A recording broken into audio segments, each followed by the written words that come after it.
Længes er på besøg hos Anders Tange, der har firmaet Purfil. Det er et vandrensningsanlæg, der kan filtrere mikroplastik fra uden brug af kemikalier, men ved at bruge et helt nyudviklet mekanisk filter. Lige nu er anlægget ved at blive testet i Odense på Vandcenter Syd, der er et stort rensningsanlæg. Derfor er der en del larm fra pumper og vand.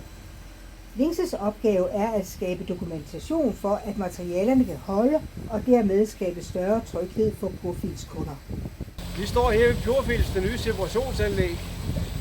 Pirotten, som via en mekanisk separation kan fjerne mikroplast fra det kommunale spildevand, slammet.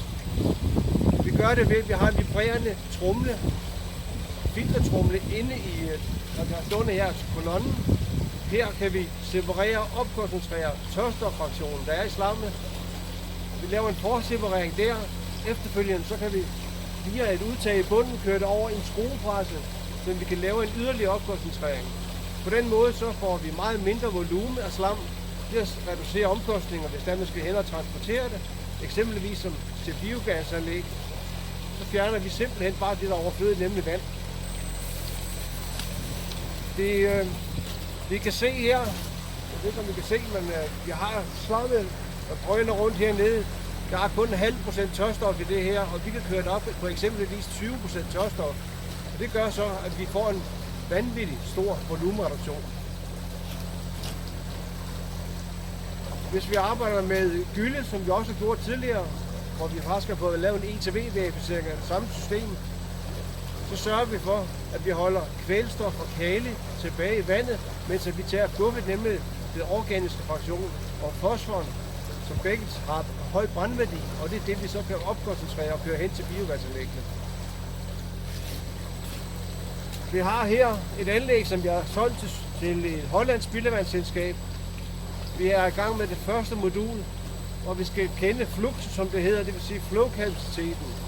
Vi ved, at vi skal op og køre godt 22 kubikmeter i timen til kunden, og derfor så laver vi nu et første test, hvor vi separerer på en kolonne, og når vi så kender flowkapaciteten, så bygger vi et antal parallelle kolonner.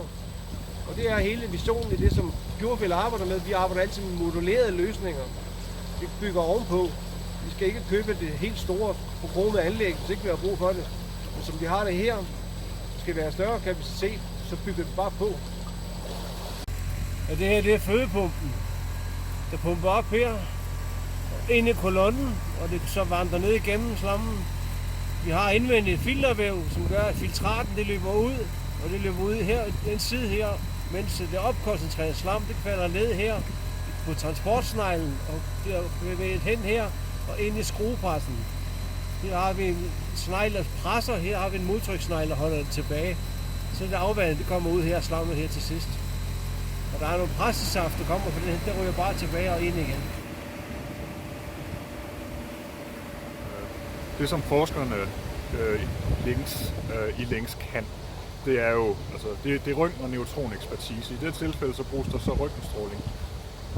Og røntgenstrålingen er beregnet til her at gennemskue, bogstaveligt talt, hvordan de her materialer de slides. Der er dele i den her filterteknologi, hvor du har en ret høj belastning på visse materialer. Og det er klart, at belastninger fører på et eller andet tidspunkt til revner, og revner fører på et eller andet tidspunkt til brud, og så virker anlægget ikke. Altså så virker den enhed i anlægget i hvert fald ikke længere. Og der er det, at hvis man kan begynde at se revner på et meget mikroskopisk plan, inden i ting, ved hjælp af røntgenstråling, ikke bare kigge på ting, men kigge igennem ting, som et kolossalt mikroskop. Kig på de steder, hvor tingene bliver mere belastede, og så prøve at se revnerne, før man egentlig kan se dem. Prøv at se, hvordan de udvikler sig, hvordan de vokser. Prøv at se, hvordan man kan give sig til at forudsige holdbarheden af de her anlæg, før de går i stykker. Stille nogle bedre garantier osv. osv. Det er dybest set det, som røntgenstråling kan, og noget high-tech forskning til noget relativt low-tech teknologi.